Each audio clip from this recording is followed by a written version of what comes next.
Parfait. Bonsoir à tous. Je suis ravie d'accueillir aujourd'hui pour cette interview Julien Guégnat, qui est organisologue. Il va nous expliquer tout ça. Peut-être pour ceux qui ne me connaissent pas encore et qui écouteront cette interview a posteriori et qui viennent plutôt de la communauté de Julien. Donc, mon nom est Laurence Ortega, je suis coach d'auteur. Je suis spécialisée en livres signature, des livres qui mettent en avant l'expertise ou l'expérience unique de leur auteur. Et moi, ce qui m'intéresse, c'est vraiment d'aider les auteurs à transmettre un savoir, une expérience, une expertise et à créer un écosystème autour de leurs livres pour leur permettre d'avoir encore plus d'impact. Et Julien, pour ça, c'est le champion du monde. Moi, je suis Julien depuis…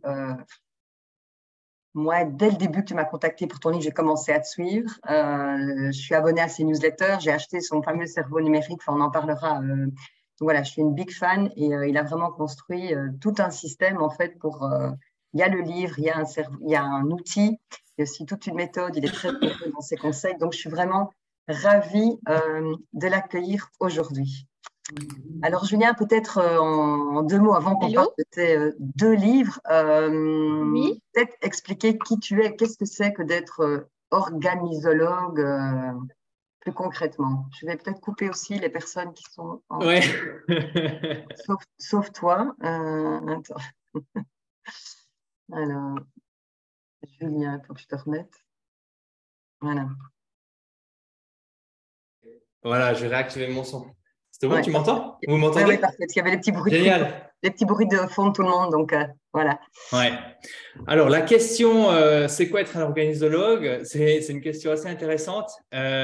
C'est aider les gens à être plus productifs et sereins dans un monde surconnecté. C'est une définition que je donne quand on me pose la question. Moi, j'aide les gens à être plus efficaces dans leur quotidien, essentiellement avec des formations en ligne, mais il y a beaucoup de mon contenu qui est accessible gratuitement. Ça peut être sur YouTube ou par des articles, mais de plus en plus avec des petites illustrations, des petits dessins pour rendre un peu l'organisation sexy, parce que la plupart des experts en organisation, ils sont un peu coincés. Et puis moi, je voulais un peu casser cette image-là et plutôt donner des dessins et puis avoir un langage. Disons que j'écris mes articles comme je parle avec mes amis. Donc, je dis souvent qu'il y a des jurons dans mes articles et puis c'est un langage assez c'est un franc-parler, quoi. Donc, voilà, je fais ça depuis 2018 à 100%. Puis avant ça, j'ai commencé ma carrière sur les chantiers. Donc, j'ai un petit style brouette que certains aiment bien. Et puis, et puis ensuite, je suis passé dans le management, gestion qualité, mise en place de systèmes en entreprise. Et puis, j'ai aussi une casquette de commande compagnie dans les troupes du sauvetage d'armée suisse. Donc, en Suisse, c'est une armée de milice, donc on est encore astreint au service. Et j'ai décidé de faire de l'avancement. Puis, ça me permet de gérer 4 à 5 semaines par année entre 150 et 200 types. Donc, c'est toujours des périodes très intenses, mais qui permettent finalement de mettre mes systèmes d'organisation sous tension, comme j'aime bien le dire, et puis voir où c'est que ça craque, quoi. Donc voilà, ça me permet finalement, quand on vient avec des problèmes d'organisation, d'avoir un regard un peu transversal, donc que ce soit sur le chantier, que ce soit pour écrire des livres, que ce soit en management, que ce soit en créer des formations en ligne. Et souvent, les gens qui me contactent, ils aiment bien ce côté, transversal, ouais, voilà. Est-ce que j'ai répondu à la question? Parce que j'ai tendance à partir… Après, ça crée beaucoup de curiosité. Ouais. Et j'aime aussi dire que je suis de ceux qui pensent que du temps passé avec des chats et des livres, ce n'est jamais du temps perdu. Voilà. Tu avais dit ça dans ta dernière newsletter, d'ailleurs, ça m'a fait rire. Ouais. Tu lis énormément et c'est vrai que c'est… Et d'où ça t'est venu cette idée finalement de lancer des programmes, d'aider les gens dans ce domaine-là, de créer ce cerveau numérique? Est-ce que c'est justement parce que tu lisais tellement de choses et que tu t'en sortais plus ou Non, en fait, ce qui s'est passé, c'est une longue histoire, mais en gros, au bout d'un moment, j'étais sur les chantiers parce que l'école, ça n'a jamais été mon truc. Donc, j'étais un peu coincé sur les chantiers. Je me suis dit, il faut que je sorte de là. Et j'ai commencé à faire des cours du soir en leadership et management parce que je gérais des équipes sur les chantiers depuis suffisamment longtemps pour que ça ait une équivalence dans le système suisse pour que je puisse faire ensuite un cours du soir et puis rattraper le truc.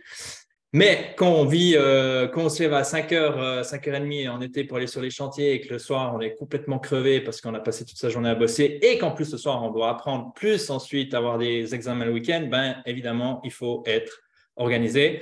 Et à l'époque, je n'avais pas encore ma conjointe, je n'avais pas encore toutes ces choses. Donc, en fait, j'imagine pas, si on a une famille, c'est encore pire, quoi.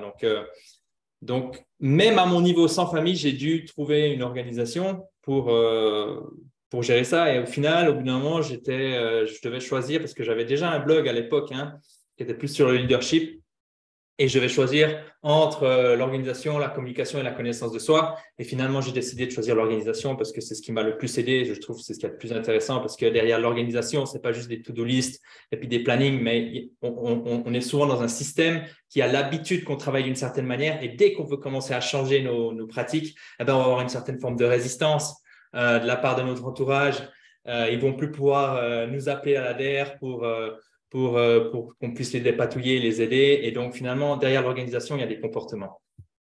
Oui, ça c'est vraiment ton gros dada. Hein. Tu expliques toujours, il ne suffit pas d'avoir un outil. Le plus Des important, outils, c'est ouais.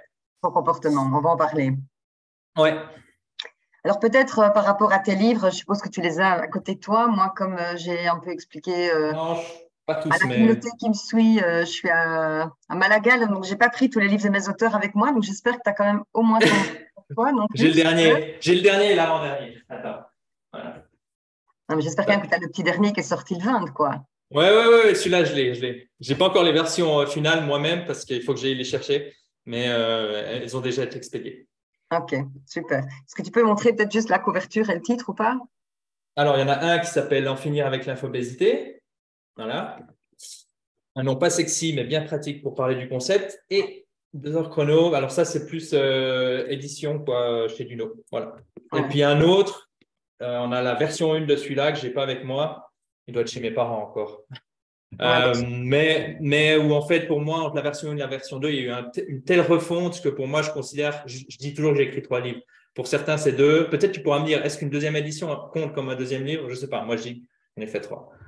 si tu fais, voilà, si c'est juste réimprimé, non. Si ça a été réédité et augmenté avec un nouveau contenu, tu peux considérer un et demi peut-être, on va dire, mais c'est quasi un deuxième Voilà, livre. 2,5. Vous savez, les gens dire comment ça, 2,5. Donc voilà, ouais, non. Mais en gros, 2 livres et demi, voilà. Voilà, donc le premier donc, est paru aux éditions Duno avec une maison d'édition, et puis le deuxième où Julien a fait le choix de s'auto-publier, de choisir ce parcours-là. Il en est un petit peu revenu. Il me disait que si pour son troisième livre, il retournerait bien avec une maison d'édition.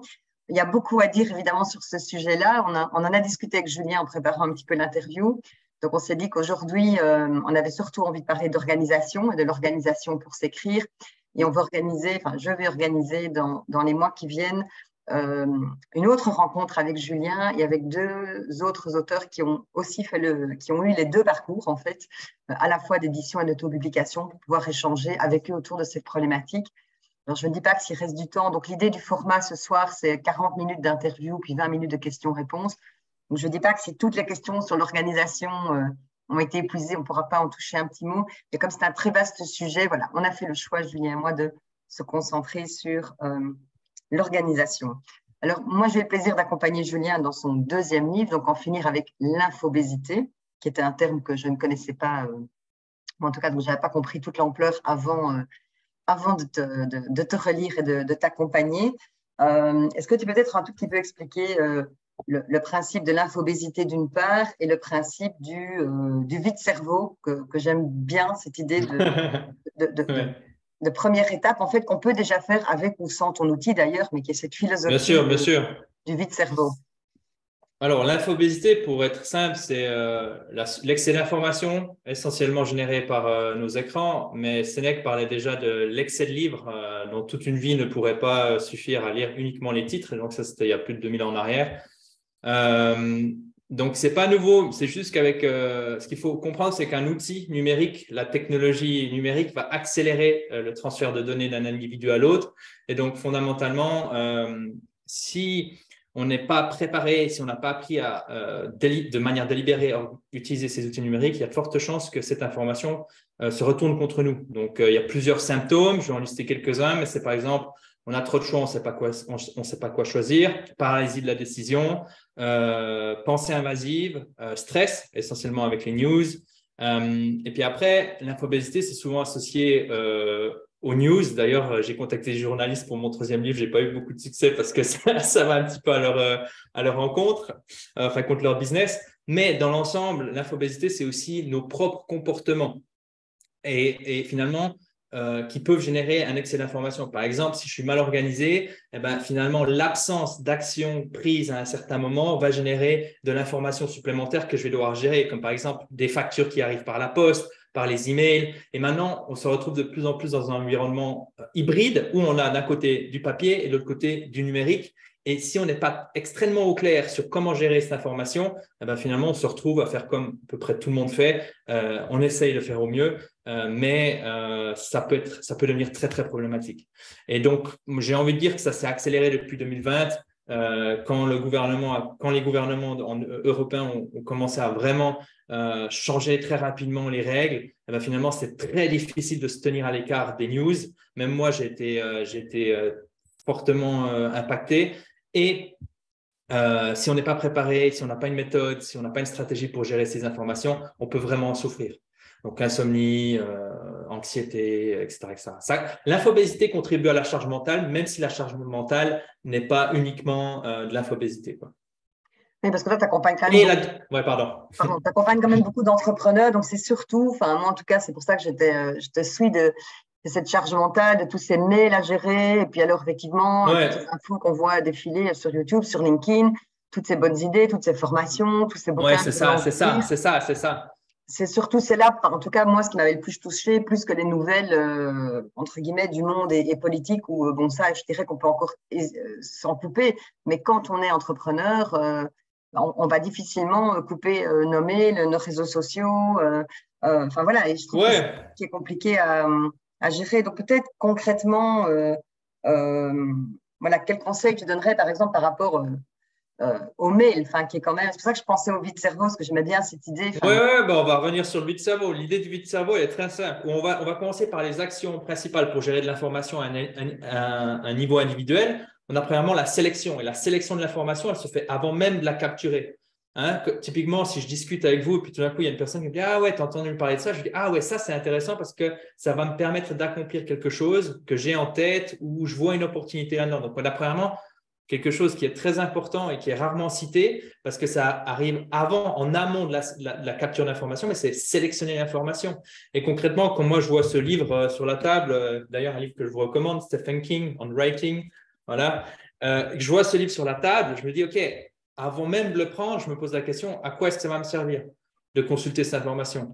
Et ça peut paraître lourd au début de faire ça pour toute l'information qu'on voit, mais c'est un réflexe mental à prendre et plus on le prend, plus ce sera facile de le faire. Et au bout d'un moment, moi, je vois quand je vais dans le train et puis que je vois un de ces journaux gratuits, je vois ce truc et j'ai envie de dire que 9 fois sur 10, je ne le prends pas parce que j'ai le réflexe de me poser la question. Évidemment, ça ne passe pas tout le temps. Des fois, je suis fatigué, des fois, je suis stressé, des fois, j'ai une journée de merde. Et donc, je vais quand même prendre le journal et commencer à me stresser un petit peu. Donc, encore une fois, ce n'est pas du blanc ou noir. Ce n'est pas on est infobèse, on n'est pas infobèse. Il y a des périodes dans l'année où on va être plus ou moins soumis à cet excès d'information. Et c'est ce que je dis dans le livre. Ce qui est important, ce qui est surtout important, c'est de s'en rendre compte qu'on commence à partir en cacahuète et de se dire, OK, non, je reviens. Comme quand finalement on mange mal. C'est OK de manger mal une semaine, c'est OK de manger mal 2 semaines. Mais si ça devient, si ça s'étend plus, si on commence à manger une pizza, 2 pizzas, 3 pizzas par jour, et ceci, 1 mois, 2 mois, 3 mois à la suite, ben là, on commence à avoir un problème. C'est la même chose avec l'information. Donc, ça, c'est le premier truc. Et donc, on arrive maintenant, je reviens sur les 5 actions. Donc, on a la sélection de l'information, ensuite, on a la capture de l'information, ensuite, on a le traitement de l'information, ensuite, on a l'utilisation de l'information et ensuite, on a la révision du système. Parce qu'en fait, ce qui se passe souvent, et c'est la partie la plus chiante, c'est de se dire, mais pourquoi je vais perdre du temps à réviser mon système de gestion de l'information si tout va bien? Bah, de la même manière qu'on va nettoyer un appartement 1 fois par semaine, parce que sinon, dans 3 mois, ça craint et puis qu'on ne va pas inviter des amis chez soi pour manger un bout, pour boire un verre, etc. Donc, un système se révise. Et tous les systèmes, je ne connais pas un seul système qui ne commence pas à dysfonctionner s'il n'est pas régulièrement entretenue. Alors, la périodicité peut changer, mais une voiture, on va quand même 1 à 2 fois par année chez le garagiste. Son ordinateur, c'est bien de temps en temps de vider le fichier téléchargement parce que sinon, on va se dire, attends, je suis en train de chercher une facture, elle est dans le fichier téléchargement, elle est dans la corbeille, elle est dans mon Google Drive, elle est dans mon disque dur, etc. Donc, voilà. Et donc, ça, c'est les 5 étapes. Et donc, on a vu la sélection de l'information qui est importante et on arrive ensuite sur la capture de l'information. Et souvent, un esprit qui n'arrive plus à penser de manière limpide, qui n'a pas les idées claires, on est en surcharge d'informations, on a des pensées invasives, c'est souvent un esprit qui ne capture pas l'information, qui ne la décharge pas sur un support. Et donc, finalement, ça peut être sur un calepin. Si vous voulez un calepin, ça va très bien. Un calepin, ça peut être sur une application, ça peut être ben voilà, un calepin, une application en règle générale, quoi.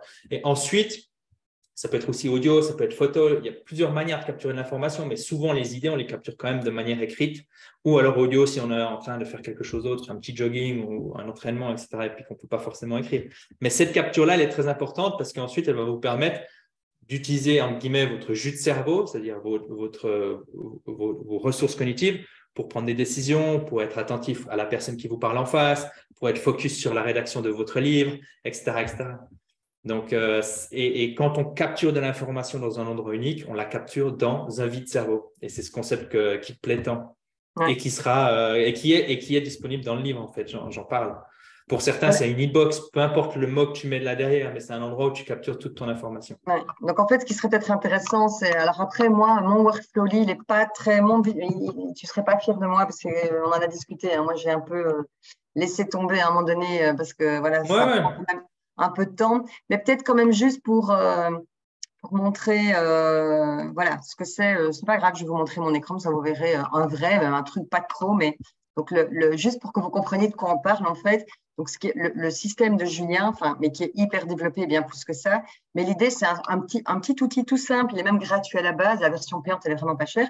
Et c'est un truc avec en fait des bullet points où on tape toutes ces idées et on les organise comme ça. D'accord? Donc ça, c'est justement, c'est la boîte à outils de l'organisologue que j'ai recopié. C'est tous les outils que Julien utilise et que j'ai recopié ici. Mais l'idée, c'est vraiment d'avoir, on travaille sur nos projets, on travaille sur nos agendas, il y a une espèce d'agenda perpétuel, on travaille sur nos références. Et là, j'ai mis plein de trucs que moi, j'utilise, toutes mes checklists, tous mes contacts, etc. Et en fait, c'est super simple. Dès qu'on a une idée, plutôt que d'aller mettre ça n'importe où sur un post-it ou je ne sais pas quoi, on va le mettre au bon endroit. Donc, par exemple, moi, alors, le problème, c'est la fameuse inbox et le vide cerveau. C'est que là, c'est là où je dois encore trier. Mais comme tu vois, il est très, très plein. Hein, mais, il y a pas de... Donc, ça, c'est un très mauvais exemple de ce qu'il ne faut pas faire. Mais l'idée du vide cerveau, c'est qu'à un moment donné, dès que je pensais à un truc, j'allais le mettre là. Et puis, l'idée de Julien, c'est que tous les soirs, idéalement, on va les ranger au bon endroit. Mais j'ai des trucs beaucoup plus organisés. Par exemple, si vous regardez, je ne sais pas, ma compta, par exemple, et j'ai toute une série de checklists que j'utilise pour ma compta. Je mets mes réunions d'équipe dedans. Il y a vraiment moyen de mettre énormément de choses et le système n'est pas plus compliqué que, en fait, c'est bêtement des bullet points et une arborescence. Voilà, on n'arrête pas de descendre d'un niveau, mais avec plein des outils de recherche. Donc, quand je cherche, je me rappelle que j'ai pris une note, que j'ai discuté avec Béatrix de quelque chose, je tape je ne sais pas moi, Béatrix école, et je me rappelle que la conversation que j'ai eue avec Béatrix autour de l'école, elle est quelque part. Donc, c'est très, très puissant de mettre tout au même endroit. Et moi, ça m'a beaucoup libéré ma charge mentale parce que je ne savais pas très bien où je l'avais mis, mais je savais que c'était dedans.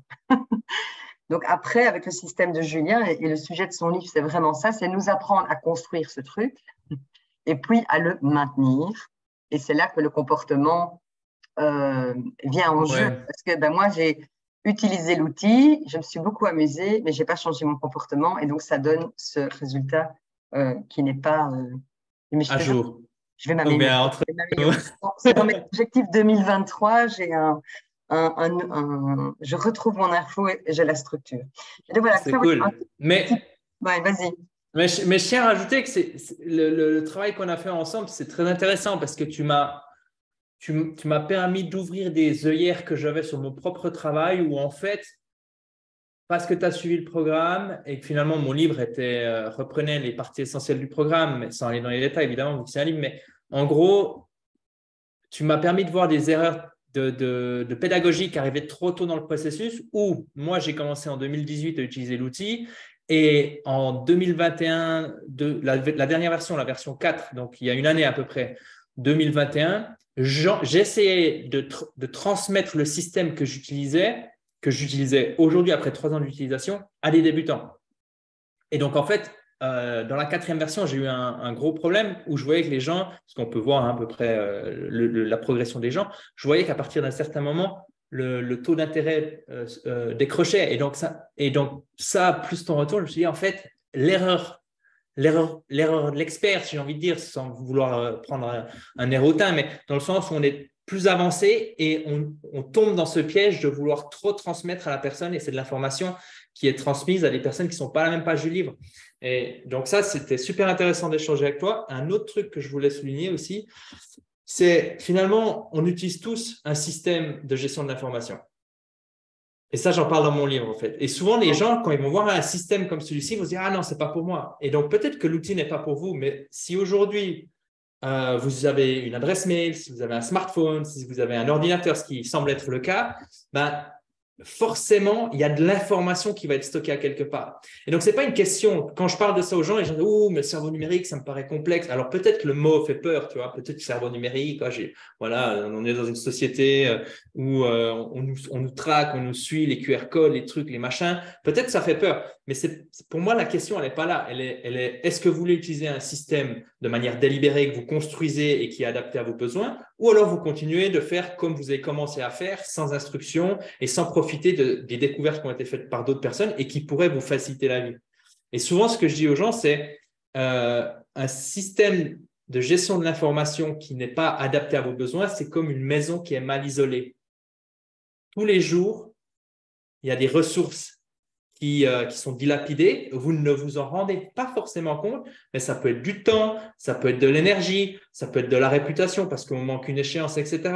Et au bout d'un moment, on va se dire, OK, cette fois, j'en ai marre, j'investis sur moi, j'investis sur mon système. Évidemment, ça va prendre du temps au début, ça va prendre de l'argent, comme par exemple quand on isole une maison. Au début, c'est clair qu'on va devoir faire des investissements, mais l'idée, c'est de retrouver un retour sur investissement. Donc voilà, c'est la petite parenthèse que je voulais faire. C'est pas genre, j'ai pas envie d'utiliser un système de gestion de l'information. C'est genre, en fait, tu n'as pas le choix. Non, on n'a pas de choix. De toute façon, cette information. C'est ça qui est intéressant. Mais après, l'outil peut changer. Et puis, l'outil reste un outil, quoi. C'est pas parce que j'ai un excellent couteau de cuisine que je vais forcément réussir à préparer des plats onctueux, quoi. Non. Et puis voilà, et ton livre, de toute façon, ne parle pas que de l'outil, il parle justement de comment traiter cette info. Et après, l'outil que tu proposes s'appelle Workflowly, c'est un outil tout simple. Il y a Notion, il y a Obsidian, il y a plein de trucs. Il y en a plein. Mais donc, ce qui est intéressant, c'est ce process-là. Maintenant, ce qui m'intéresse, effectivement, il y a un truc quand même que je voulais souligner que tu m'as dit, que tu viens de raconter, mais c'est vrai que c'est important pour tous ceux qui nous écoutent et qui veulent écrire un livre, c'est vraiment de se mettre au niveau de vos lecteurs. C'est-à-dire la même chose pour une conférence ou pour une formation en ligne. C'est vrai qu'à un moment donné, on acquiert un certain savoir et une certaine expertise et on oublie que parfois on s'adresse à des gens qui démarrent de zéro et il faut pouvoir aller les chercher là où ils sont. Et à l'inverse, si vous adressez à des gens qui ont le même niveau d'expertise que vous ou un niveau d'expertise au-dessus de nous, c'est rare quand même, c'est pas le but, mais en tout cas au même niveau d'expert que nous, là c'est l'inverse, il ne faut pas les prendre pour… voilà, il faut toujours s'adresser au niveau à la personne. Et ce qui est difficile quand on veut transmettre un sujet qu'on maîtrise superbement bien, c'est un petit peu, moi je prends toujours l'exemple de la conduite automobile. Essayer d'écrire sur comment on conduit, c'est hyper compliqué. Vous conduisez de manière maintenant complètement instinctive. Vous ne savez plus très bien quand vous poussez sur quel pied, comment ça marche entre l'embrayage, les pédales, etc. Vous le faites de manière complètement intuitive. Vous faites même d'autres choses en même temps que vous conduisez. Et donc, quand on doit expliquer ça dans un livre, en plus, par écrit, parce qu'on ne peut pas le montrer, on doit mettre des mots sur ce qu'on fait, c'est un peu là que c'est de là que peut venir la difficulté. Alors, par rapport vraiment à ton organisation, évidemment, par rapport à ton livre, puisqu'ici, on a quand même une grande communauté dans les gens qui participent et puis les gens qui me suivent et qui réécouteront en différé, la plupart écrivent ou veulent écrire un livre. Donc, comment est-ce que toi, tu t'es organisé voilà, pratiquement, j'ai envie de dire, j'ai 2 questions. Je vais commencer par la première, vraiment en termes de rituel d'écriture. Est-ce que tu écrivais voilà, le matin, le soir, comment est-ce que tu as libéré du temps? Et puis après, on parlera peut-être plus de l'organisation de l'info, mais peut-être d'abord, dans un premier temps, voilà, comment est-ce que tu as libéré du temps? Alors, vu que j'ai écrit 2 livres et demi, je suis en train de réfléchir par quel livre je vais commencer. Je pense que je vais commencer par le livre où j'étais salarié. C'était en 2016. Je pense que ça peut être intéressant parce que c'est là où j'avais le moins de flexibilité dans mon horaire. Est-ce que ça vous intéresse ou vous voulez plutôt que je parle de maintenant où j'ai plus de liberté, plus de flexibilité dans mon temps? C'est à vous de me dire. À vos claviers. Les deux. Les deux, ouais.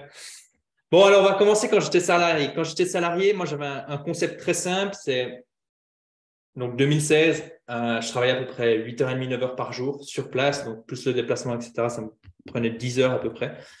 J'avais une règle ultra simple, c'était d'écrire tous les jours avant de partir chez moi. Voilà. Pas sexy, hein. Mais en gros, si je devais être à 6h30 au travail, des fois je me levais à 5h. Et puis j'essayais d'écrire tous les jours un petit peu.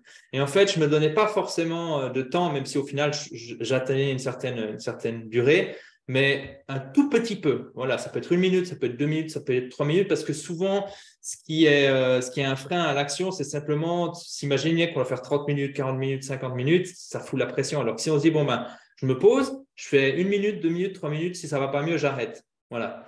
Et ça, c'est un truc tout simple, mais avancer un petit peu, mais souvent sur son truc, c'est un truc que vous allez entendre partout, partout, partout, partout. Il n'y a rien de nouveau. Moi, ça a bien fonctionné pour moi. Donc ça, c'est le principe de base. Parce que ce qui se passe souvent, c'est que quand on arrive en fin de journée, si on arrive à l'heure comme prévu, parce que souvent on a les réunions des autres qui débordent sur notre organisation du jour, on a le métro qui tombe en panne, on a le bus qui n'arrive pas chez nous, on doit finir à pied, il y a les enfants qui sont malades, peu importe. Il y a plein de choses qui font que plus la journée avance, excepté pour les enfants, mais plus la journée avance, plus on a des imprévus qui augmentent. J'ai l'impression que les enfants, c'est tout le temps, quoi. Donc voilà, mais peut-être que les parents qui sont ici pour me contredire, mais en tout cas, tous mes potes qui sont eux-mêmes parents me disent, ouais, ben, les imprévus, c'est tout le temps avec eux. Mais bref, pour l'instant, je n'ai pas encore d'expérience par rapport à ça. Mais, donc ça, c'était le premier truc. Et maintenant, si je viens sur le travail qu'on a fait ensemble et qui est peut-être un petit peu plus intéressant, c'est que je me suis dit dans ma tête, l'écriture, c'est 3 mois de travail, 2 heures par jour.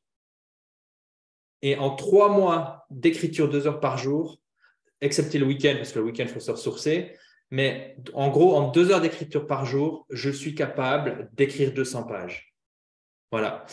Parce que souvent, on me pose la question, combien de temps ça te prend d'écrire un livre? Et si vous n'avez pas écrit votre livre, alors soit ça va être un immense livre, ultra détaillé, tout ça, mais j'ai l'impression que pour se faire connaître, pour écrire un livre sur un sujet qu'on maîtrise, 3 mois, ça devrait être suffisant. Et après 3 mois, vous avez on appelle ça le premier jet, je ne sais pas comment tu appelles ça. Oui, premier jet. Premier jet. Là, il y a une relecture de toi qui a eu lieu. Je crois que nous, on l'a fait en 2-3 fois, mais vous pouvez écrire votre premier jet, puis ensuite envoyer à la personne. Et puis, en 3 mois, ça devrait être fait. Puis après, il y a le travail avec les relecteurs, etc., etc. Et avant ces 3 mois, et je crois que c'est la partie la plus importante, je dirais, il y a 2-3 mois où moi, j'ai une table des matières détaillée dans mon logiciel. Et chaque fois que j'ai une idée, ça peut être en allant me balader, ça peut être en faisant mon sport, en discutant avec des gens, ou tout d'un coup, je discute de mon projet, tout ça. Chaque fois que j'ai une idée, je capture cette idée. Et là, on revient sur cette capture. Je me dis, ah ouais, ça peut être intéressant. Et donc, durant 2-3 mois, il y a cette création de la table des matières qui se fait, mais avec des pauses entre. Donc, ça mijote. Et je crois qu'il y a un gros truc qu'on ne comprend pas encore, c'est notre cerveau, notre cerveau principal. Je pense qu'il est bien plus puissant que ce qu'on imagine. Et donc, il y a vraiment cette partie de OK, j'ai des idées qui arrivent. Tout d'un coup, au milieu de la nuit, je me réveille avec une idée, tac, je la note sur mon calepin parce qu'il ne faut pas s'exposer à la lumière bleue au milieu de la nuit, ce n'est pas bon pour le sommeil. Et donc, après, le jour d'après, je ne sais pas, je suis dans le bus, j'ai une autre idée qui arrive. Et donc, ce travail-là, il est autant important que la phase de création. Et c'est aussi là que je trouve que c'est très intéressant de travailler avec une personne externe qui ne nous connaît pas trop, c'est qu'elle va pouvoir voir le filage qu'on fait et qui tient la route ou qui ne tient pas la route. Donc, pour moi, il y a 2 mois de réflexion. Vous pouvez prendre une année si vous voulez, mais voilà, il ne faut pas non plus au bout d'un moment, à mon avis, trop se prendre la tête. Après, il y a 3 mois de rédaction intense et puis j'irai 2 mois de relecture, édition avec les relecteurs. Après, encore une fois, je ne sais pas si vous connaissez la grille des effets désirés, effets ressentis. Je ne sais pas si c'est le cas, mais en tout cas, c'est ce document qui vous permet de savoir si ce que vous pensez que votre livre va provoquer chez vos lecteurs effectivement se produit chez vos lecteurs. Donc, c'est un document très intéressant que j'ai découvert avec toi, Laurence. Moi, j'ai pris énormément de plaisir à faire ça. Et en fait, ce document-là, on peut le travailler à l'infini jusqu'à ce que ce soit parfait, quoi. Mais au bout d'un moment, il faut arrêter parce qu'au bout d'un moment, on commence à douter si on reste trop longtemps sur un manuscrit, quoi. Et le doute commence à se retourner contre nous, et puis on commence à être avec nos propres démons, et puis on ne sait plus où on en est. Et puis... Donc, il faut faire attention à ça. Donc après, voilà, si je peux réagir là-dessus, parce que c'est effectivement… Bon, après, Julien, vous l'aurez compris, il est très organisé. Donc, c'est vrai qu'il a aussi, il récolte tout au long de sa vie. C'est comme ça que ses newsletters sont tellement passionnantes aussi. C'est qu'il a plein d'idées, il a plein de sujets, plein de trucs. Donc, il a beaucoup de notes aussi, ce qui lui permet d'avoir comme ça une espèce de réservoir aussi d'idées, de savoir et tout. Donc, ça va être l'avantage d'avoir un puits avec plein d'infos. Et puis, par contre, la difficulté, ça va être effectivement de choisir ce qu'on allait mettre dans cette fameuse table de matière. En termes de timing, c'est assez proche de ce que je dis à mes auteurs. Bon, ben là, il a dégagé plus de temps puisqu'il est entrepreneur, il gère son temps comme il veut, il n'a plus un patron qui l'attend avec des heures fixes. Mais néanmoins, c'est un peu ce que je conseille à mes auteurs aussi. 2 mois de réflexion pour réfléchir vraiment à structurer leur contenu, leur table des matières. Moi, mes auteurs, je leur dis 6 mois d'écriture, Julien, parce que je dis 4 heures par semaine, mais ça revient plus ou moins… Ah ouais, ça colle à peu 2 heures près. par jour, Ouais. 2 fois 2, voilà. Donc moi, ça prend 6 mois, mais en tout cas, il faut travailler dessus. En tout cas, 2 fois 2 heures par semaine, certainement, sur le livre. Et puis, un mois de relecture et de retravail, comme tu le dis. Donc, on est plus ou moins dans les mêmes zones, les mêmes périodes. Et par rapport à cette séquence de table des matières et d'écriture, je réalise maintenant, en tout cas, avec le groupe d'auteurs que je suis en train d'accompagner là pour l'instant, il y en a une quinzaine qui sont en cours d'écriture, plus ou moins au moment où je vous parle, que ça va dépendre vraiment de la personnalité. Parce qu'il y a des personnes comme Julien, comme moi, on a plutôt besoin d'avoir d'abord une structure posée. Et puis après, c'est vrai que pour écrire, comme il dit, ça va beaucoup plus vite parce que quelque part, on sait aussi ce qu'on va écrire, où on va le mettre. Donc, il n'y a plus cette réflexion de se dire qu'est-ce que j'écris aujourd'hui. Ben oui, on sait, on doit écrire le chapitre 2.4. Donc, ça va beaucoup plus vite pour l'écriture. Mais il y a des personnes dont écrire avec une structure cadenassée comme ça les brime complètement. Il n'y a plus rien qui sort. Ils sont tellement en train de peaufiner leur table des matières que pendant 6 mois, ils la peaufinent jusqu'au sous-point. Et il n'y a jamais rien qui sort. Et donc, en tout cas, quand c'est votre premier livre, moi, je conseille fort d'alterner les deux. Posez votre table des matières dans les grandes lignes. Le plus possible. Et puis, quand vous n'en pouvez plus, vous commencez à écrire et puis ça va bouger. Julien, comme c'était son 2e livre, il se connaît bien aussi. Enfin, j'imagine, tu savais que tu étais capable d'écrire, tu avais une certaine fluidité, tu écris beaucoup quand même dans tes newsletters. Donc, ça t'a peut-être aidé aussi. Enfin, je fais peut-être une fausse hypothèse, je ne sais pas. Mais… Non, mais je pense que c'est très juste que d'ailleurs, tout ce que je dis, en fait, il faut que ça matche avec voilà, les conseils que je donne, c'est pas de la science, quoi.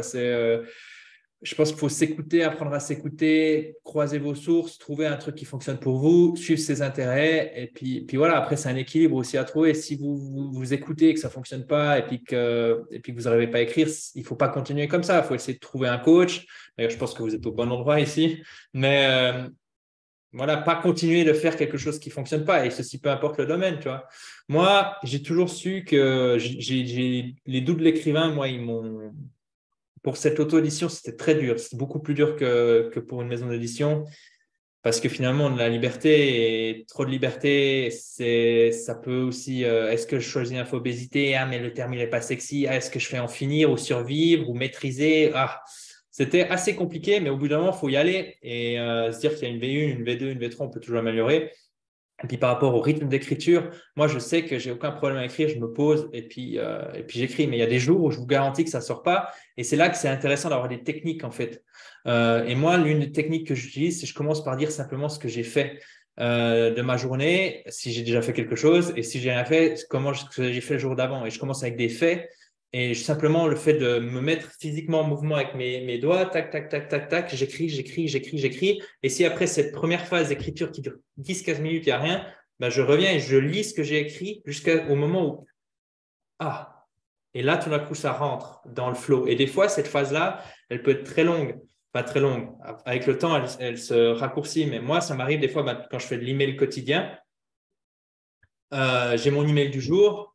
Et ça vient pas, j'ai pas le truc, ça vient pas. Mais je décroche pas, je reste je reste, je continue d'écrire ce que j'appelle la merde. J'écris. Et tout d'un coup, je supprime les 3/4 de ce que j'ai écrit et le dernier paragraphe, ça devient le paragraphe principal de mon email et tout coule facilement.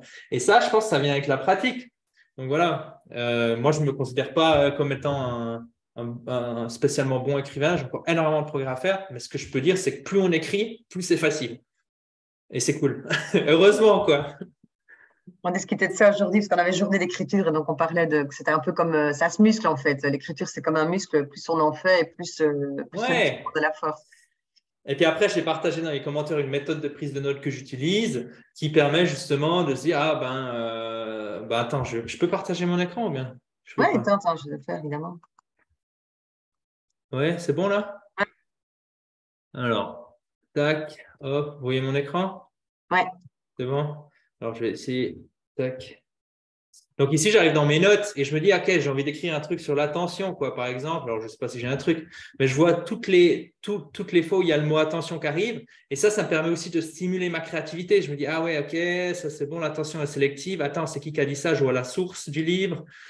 Tac, tac, tac. Et en fait, tout ça, quand moi je prends un livre et que le livre me plaît, je vais prendre des notes. Puis après, je me dis, attends, là, c'est un chapitre qui est plutôt sur, je ne sais pas, les biais cognitifs, par exemple. Je ne sais pas si j'ai un truc sur les biais cognitifs. Et là, je vois, ouais, biais de confirmation, tac, biais cognitifs. Oh, bon, je n'ai pas beaucoup. Je vais repartir sur de la productivité, peut-être. Un sujet qui me parle plus. Pam. Et en fait, toutes ces notes, c'est des notes que j'ai prises il y a des années avec la source. Et tout d'un coup, il y en a une qui résonne par rapport au chapitre où je me trouve actuellement parce que je l'ai pris il y a quelques années en arrière. Ça veut dire qu'il y a mon moi passé connecté avec cette idée. Il y a des chances que je connecte de nouveau avec cette idée. Et tout ça, ça me permet de stimuler ma créativité. Et tout d'un coup, je dis, ah ouais, tiens, ça va être un angle intéressant pour travailler sur cet email ou sur ce paragraphe ou sur cet article, etc., etc.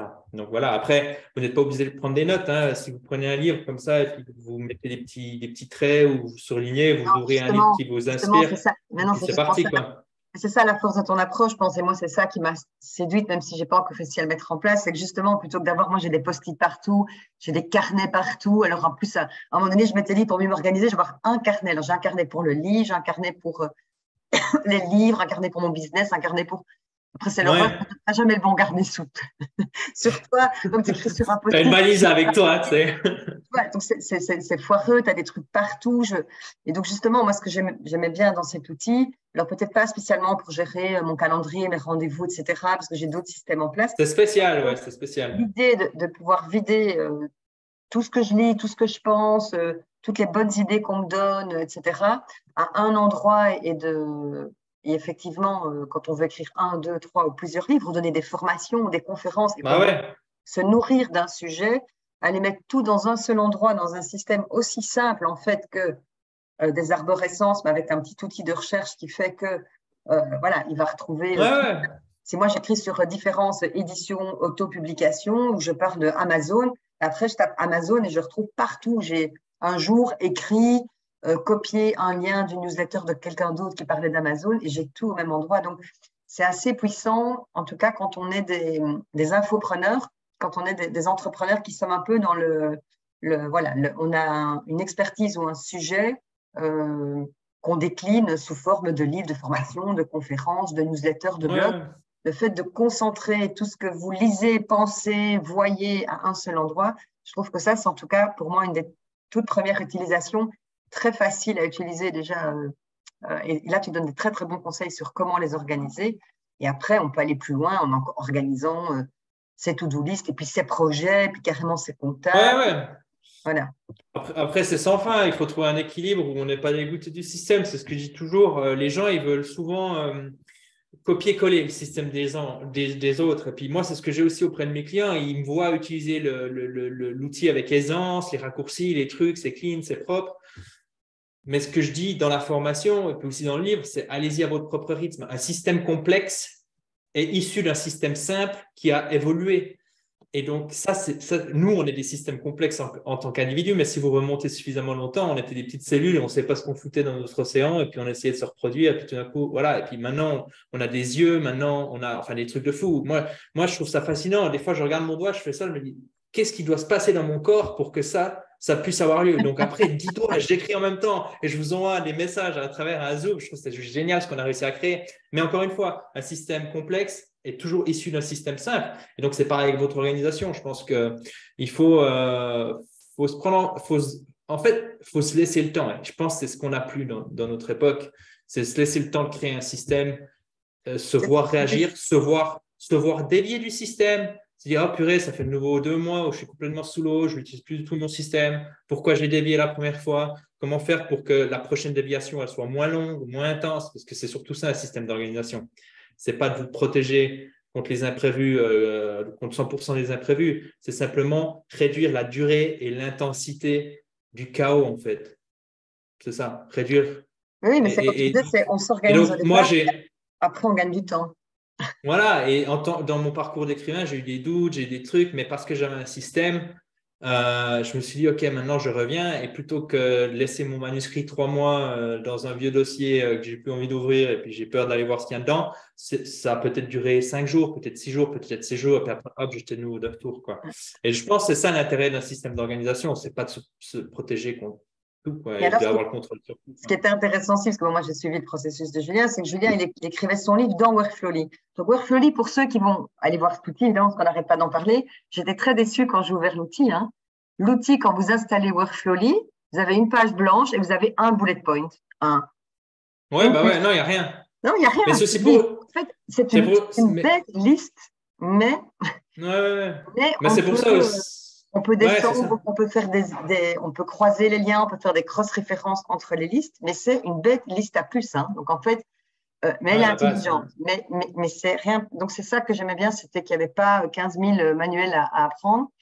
Maintenant, par rapport à ça, donc Julien, il avait écrit tout son livre dans Workflowly. Donc ça, mais de nouveau, ça lui permettait de facilement faire des Bah, liens. attends, je montre un truc. Vite fait, je te coupe, hein, mais je vais sur la date du jour. Hop, notre rendez-vous, machin. Admettons que je suis en train d'écrire mon 4e livre. Il faut encore que je regarde si je signe le contrat, mais mon 4e livre ou mon 3e et demi, ça dépend comment tu veux l'appeler. Et je me dis tout d'un coup, OK, attends, il me semble que Nassim, il parlait de sieste. Voilà, regarde, boum, j'ai du contrôle sur ma liste, je peux faire une sieste. Nassim Nicolas Taleb. Ça, c'est une note que j'ai prise il y a super longtemps, tu vois. Après, je pourrais me dire, attends, une autre citation sur le succès, succès, Loverstein.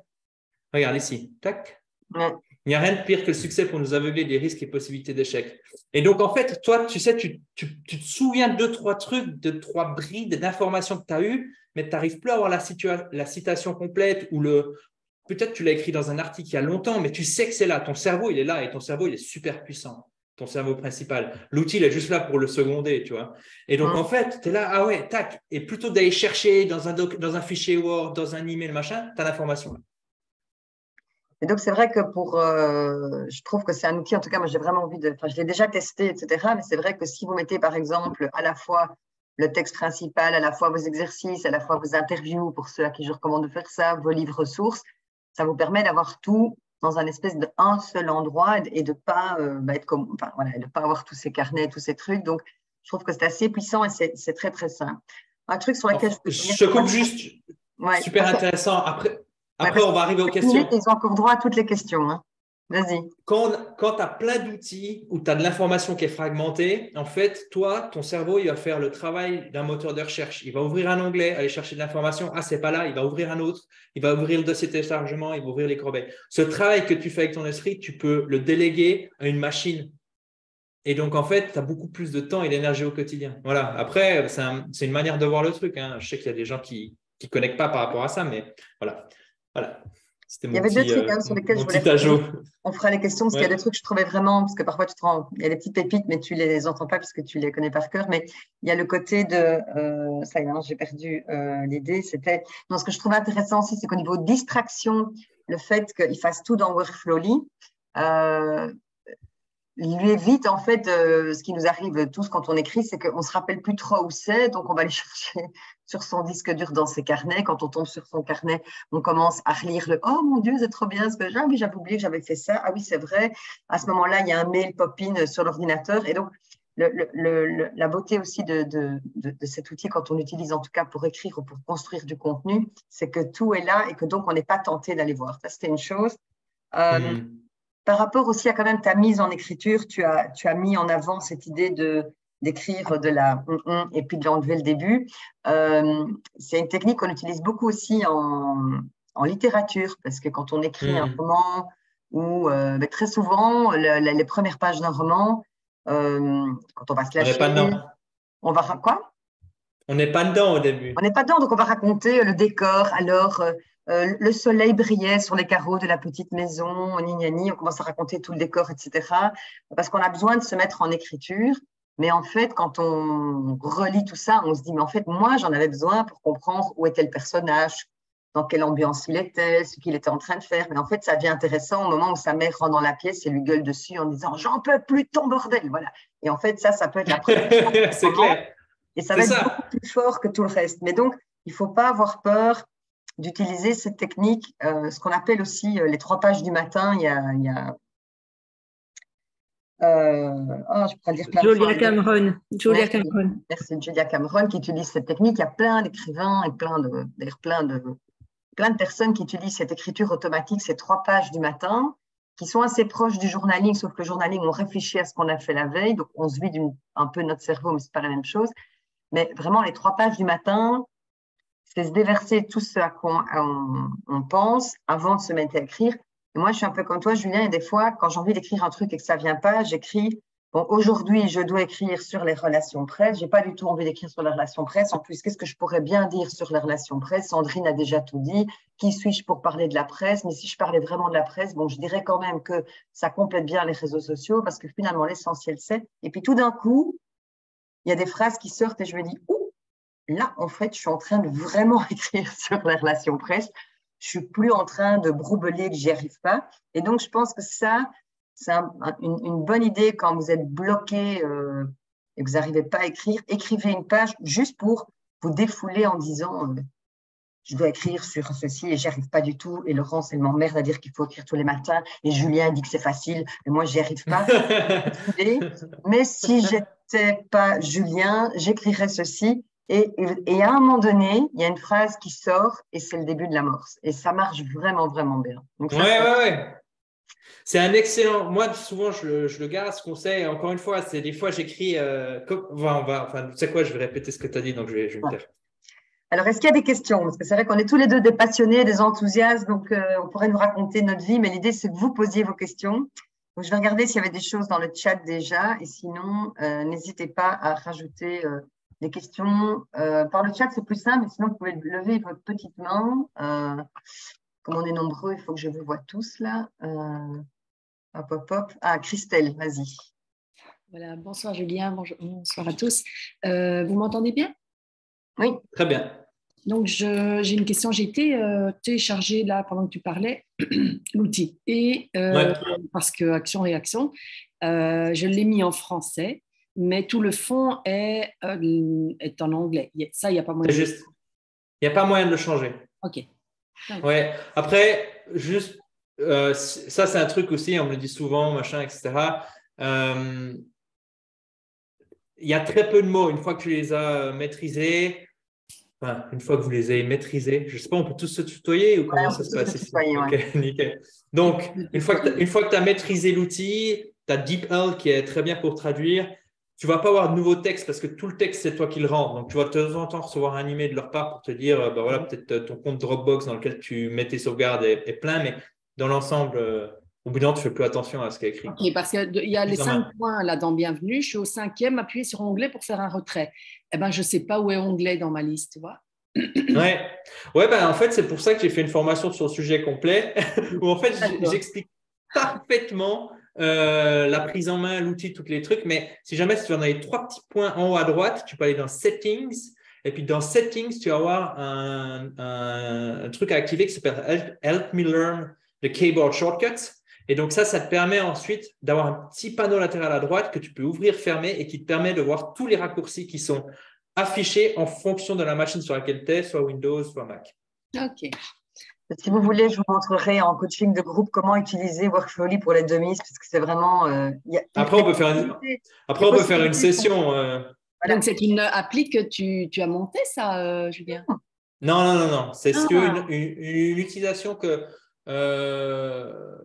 voilà, c'est pas moi qui l'ai créé, mais c'est moi qui ai créé une méthode pour l'utiliser. Parce qu'en fait, beaucoup de personnes ont le même problème que toi. Comment on l'utilise, c'est un truc tout simple de liste, etc. Et puis voilà. Au départ, en fait, c'est une bête liste, mais ce que Julien a fait, c'est qu'il a…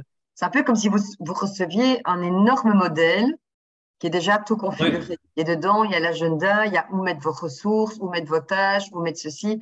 Donc, il a déjà tout paramétré pour nous. Donc, nous, on n'a plus qu'à, entre guillemets, taper nos infos dedans. C'est un peu plus compliqué. Enfin, ça prend un peu plus de temps que ça, parce qu'il faut aller rechercher nos informations. Mais l'outil en ligne est gratuit. C'est une liste de bullet points, mais qu'on peut faire des liens, on peut les couper, on peut les grouper, on peut les barrer. Mais au départ, c'est Et on sait faire du coller-copier. Je veux dire, par exemple, je prends mon Word là maintenant parce que effectivement, je m'y perds dans tous mes chapitres, trucs, lettres. Enfin bon, l'intro, je fais tous des Word différents, mais à un moment donné, c'est invivable. Donc, est-ce qu'on sait faire un coller-copier? Ouais, ça c'est bon, il n'y a pas de problème. Il y aura peut-être un peu de mise en forme. Par contre, tu auras un problème pour sortir le texte parce que par exemple, tu as des outils comme Ulysse qui sont spécialisés. Workflowy, il n'est pas spécialisé. Donc, moi, ce que je fais souvent, c'est qu'au bout d'un moment, quand tout mon brouillon est prêt, je vais le passer. Nous, on a travaillé avec Laurent sur Google Doc. Et en passant sur Google Doc, je passe par une application qui s'appelle Antidote. Et donc, ça enlève déjà pas mal de fautes d'orthographe. Et ensuite, je le migre sur Google Doc. Mais il y a des applications qui sont spécialisées pour l'écriture. Je crois qu'Ulysse en est une. Moi, c'est juste qu'en fait, j'essaie… Pour moi, c'était plus en fait, l'idée, c'était pas de vous vendre un outil, ni vous vendre… Voilà, exactement. Ouais. L'idée, c'est vraiment ce que je trouvais intéressant dans la manière dont Julien a travaillé, c'est qu'il a son outil, mais c'est pas l'outil qui m'intéresse tellement, c'est le comportement qu'il y a derrière. C'est cette idée plutôt que de se laisser envahir par toute cette info, c'est en fait d'aller la mettre quelque part. En fait, à la limite, que vous mettiez tout dans un énorme document Word de 1 million de pages, vous pouvez le faire, sauf qu'à un moment donné, ça va plus être tenable parce que le Word va exploser. Alors que cet outil, c'est une espèce de liste infinie. En fait, c'est un système infini et on peut descendre dans l'arborescence de manière infinie. C'est comme une énorme to-do list, mais c'est l'idée… Oui. Tu vois, c'est plus le comportement derrière qui m'intéresse. Et moi, si vous suivez Julien et que vous vous inscrivez à ses newsletters, vous rentrerez petit à petit dans sa philosophie de vie. Et c'est intéressant parce que je vois que ça lui laisse énormément de temps. Voilà, le matin, il va lire un bouquin, il va réfléchir à un truc, puis il partage ça à sa communauté. Et je me dis, wow, moi, j'aimerais tellement, à un moment donné dans ma vie, pouvoir arriver à ça, c'est-à-dire que finalement, il engrange énormément de savoir qu'il retransmet ensuite. Et je trouve que c'est une belle activité, mais ce n'est possible que parce qu'il s'organise. Sinon, il perdrait un temps fou chaque fois. Voilà. Après, on n'est pas tous dans des métiers de transmission de savoir, mais quand on est auteur, et surtout pour ceux qui veulent écrire plusieurs livres sur un sujet, c'est vraiment en tout cas une manière de procéder. Ouais, c'est intéressant. Voilà, au-delà de l'agenda, de nos petites tâches que Julien gère par ailleurs très, très bien. Je trouve que cette idée de gérer toutes ces ressources qui sont à notre disposition, ça, c'est vraiment puissant. J'ai loupé juste le début. Qu'est-ce que tu fais, Julien? Quelle est ta formation de base? Non, moi, je suis paysagiste de base. Ah oui, je l'avais vu. Non, mais ça, c'était il y a un moment. Mais maintenant, je crée des formations.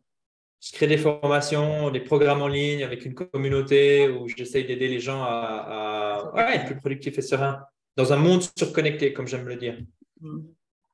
Parce que le problème des outils connectés, c'est cette addiction. Enfin, il y a plein de problématiques qui sont super intéressantes à traiter, quoi. Il y a des tout petits outils, parce que, bon, évidemment, on a parlé beaucoup du cerveau numérique, parce que c'est le sujet de son livre, et qui est tout cet outil pour organiser tout. Mais il y a aussi des toutes petites formations sur comment prendre des notes, enfin voilà, donc évidemment tout se tient, parce qu'une fois qu'on sait prendre des notes, où est-ce qu'on met les notes? On va les centraliser quelque part, mais vraiment voilà, moi j'ai découvert beaucoup de choses en l'accompagnant, j'ai découvert beaucoup de choses en le suivant. Mais j'avais aussi envie qu'il vous partage son parcours. Est-ce qu'on peut savoir un peu quel va être le sujet de ton prochain livre ou c'est encore top secret? Non, c'est pas top secret. Il faut juste que, parce que si tu veux, c'est une autre maison d'édition. Donc, j'ai un contrat avec une première et il y a des droits de préférence. On est en train de regarder ça. C'est pas sûr que ça se fasse. Donc voilà. Mais en gros, ce sera la gestion de l'information. Ce sera quoi, pardon? Surprise. La gestion de l'information à un niveau individuel. Oui, forcément. Voilà. Après, ce sera plus. Je vais parler de plusieurs outils. Ce sera, comme tu le sais, les maisons d'édition me contactent pour ce côté pragmatique, en fait, très concret. Parce que l'infobésité, il y a une personne qui l'a très bien traité avant moi, ce sujet, mais qui est, à mon avis, resté trop à un niveau académique, en fait, et pas assez rentre dedans. Voici un système, ce n'est pas le système qui va plaire à tout le monde. D'ailleurs, mon livre polarise beaucoup. Les premiers retours que j'ai, c'est j'adore, j'aime pas. Et c'est ce que je voulais rechercher avec ce livre. Mais voilà, moi j'aime bien ce côté concret et vraiment apporter des solutions qui soit on les embrasse, soit on les rejette, mais au moins on se positionne par rapport à celle-ci, quoi. Voilà, ça c'est un autre message important pour vous, auteurs qui nous écoutez. On ne peut pas plaire à tout le monde. Donc c'est intéressant aussi de se dire, c'est pas parce qu'il y a des gens qui n'aiment pas votre livre que votre livre est mauvais. C'est juste que peut-être que ce n'est pas la bonne cible, soit que ça ne parle pas aux gens, soit que le format que vous avez choisi ou c'est vrai que Julien, il a son petit humour, il a son petit côté un peu cash, parfois aussi. C'est très pragmatique, et donc il y a des personnes qui préféraient peut-être un livre plus enrobé, avec plein de théories. Et voilà.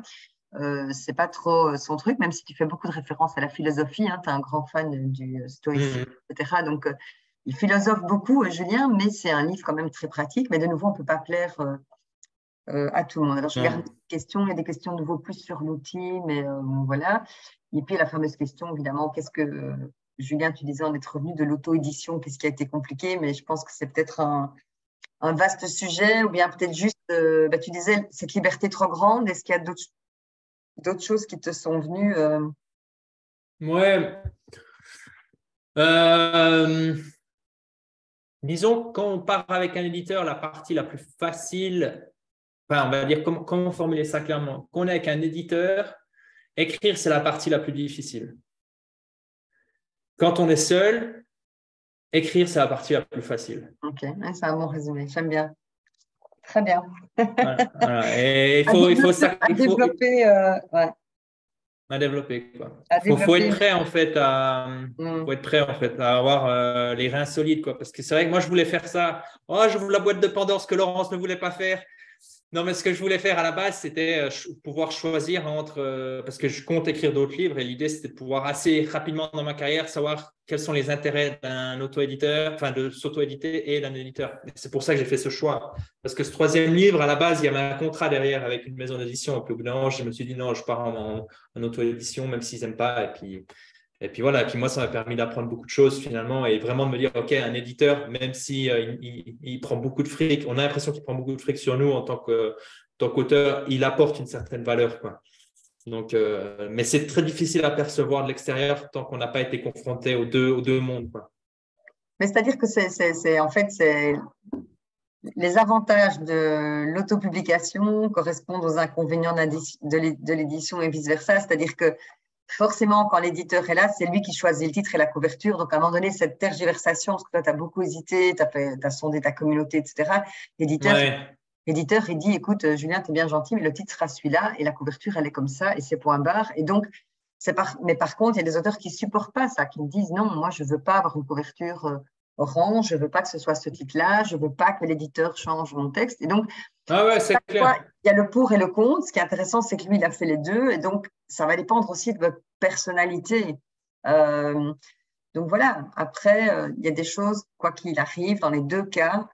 Par exemple, croire que l'éditeur va faire votre promotion, c'est pas vrai. Non, c'est clair. Ça, tu as dû, pour le livre avec Juno, tu as dû faire beaucoup toi-même aussi. Bien sûr, bien sûr. Tu as eu le livre physiquement, tu n'as pas dû t'occuper de tout ce stress de la mise en page, de la relecture, de la quatrième, de la mise en librairie. Non, c'est clair. Mais on en reparlera parce que c'est un beau sujet et c'est intéressant de discuter avec des auteurs qui ont fait les deux.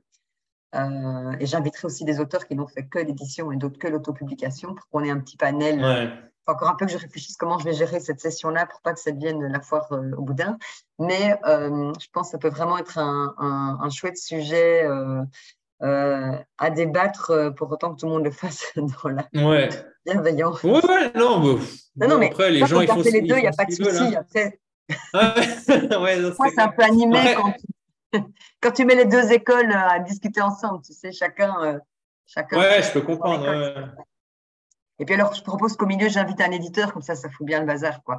Ouais, c'est clair. Et puis, le gars de Fantastic Book, là, c'est vrai, Ouais. qui lui, fait de la promotion pour l'auto, enfin, les livres auto-édités. Mais le point commun entre l'auto-édition et l'édition, c'est que ça nous transforme en tant qu'individu. Et je pense que c'est ça qui est intéressant de garder, c'est qu'écrire un livre, ben, finalement, ça nous change et c'est ça le message à garder. Après, peu importe comment on transfère. En tout cas, moi qui suis beaucoup au numérique, j'aime écrire des livres parce que je me dis, là, tu n'es pas en train d'écrire un article, là, tu n'es pas en train d'écrire un email, tu es en train d'écrire un putain de bouquin et tu vas tout donner pour ça, quoi. Et c'est ça qui est aussi chouette. Parce que dans un monde numérique, on est là, le livre c'est fini, c'est fini. Moi, je regarde derrière, j'ai pas l'impression que le livre soit fini, quoi. Donc voilà. Écoute, j'adore évidemment qu'on termine sur cette phrase-là. Après, s'il y a encore d'autres questions, je vous laisse les poser évidemment, mais je pense que c'est une belle clôture de, voilà, écrire un livre, ça transforme. Et vous savez que c'est c'est le nom de mon programme. J'écris un livre transformateur pas à pas, donc c'est pas moi qu'il faut convaincre. Donc voilà, j'espère que vous avez passé un très très bon moment avec Julien. Oui. Si vous voulez le revoir, pour ceux qui sont arrivés en cours de route, etc., je vous enverrai le lien demain à tous ceux qui étaient inscrits et il sera sur ma chaîne YouTube. Je l'enverrai aussi à Julien pour sa communauté s'il veut le poster à un autre endroit que sur ma chaîne. Là, peut-être rapidement, les prochains invités. On va avoir justement le prochain invité, le 8 novembre, c'est Amina qui travaille avec la numérologie et qui va nous expliquer qu'est-ce que l'année 2023 nous réserve. Le 21 novembre, justement, j'invite Émilie de Bookelis. Alors, Bookelis, c'est entre les deux, c'est ce qu'on appelle un agrégateur qui aide les auteurs en autopublication, qui fait toute une série de tâches pour eux. Donc ça peut justement être… voilà, ils ne sont pas éditeurs, mais ils font toute une série de services pour les auteurs. Donc, j'ai invité Émilie parce que l'avantage de Bookelis aussi, c'est que il distribue en partie en librairie, mais elle vous expliquera tout ça. Ça, c'est le 21 novembre. Et le 8 décembre, on invitera Anne Pasteger, alias Madame Bravo, qui nous parlera d'efficacité et de comment gérer nos priorités. Donc voilà, et notamment comment établir nos priorités aussi pour l'année 2023, puisque le 8 décembre, on sera tout doucement à la fin de l'année. Donc, on va être encore bien accompagnés dans les prochaines semaines jusqu'à Noël. Et puis, évidemment, on se retrouvera en janvier avec encore d'autres rencontres. Voilà, merci encore 1000 fois, Julien, pour ton temps. Merci à vous d'être resté jusqu'au bout. C'est très agréable pour nous. Et on se retrouve dans très bientôt. À bientôt. Merci à toi, Laurence. Passez une belle soirée. Bye bye. Ouais, merci, Bonne soirée.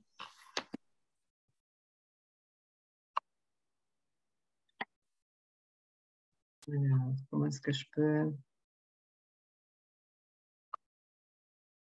Comment est-ce qu'on fait pour rester juste nous deux pour débriefer et enlever tout le monde?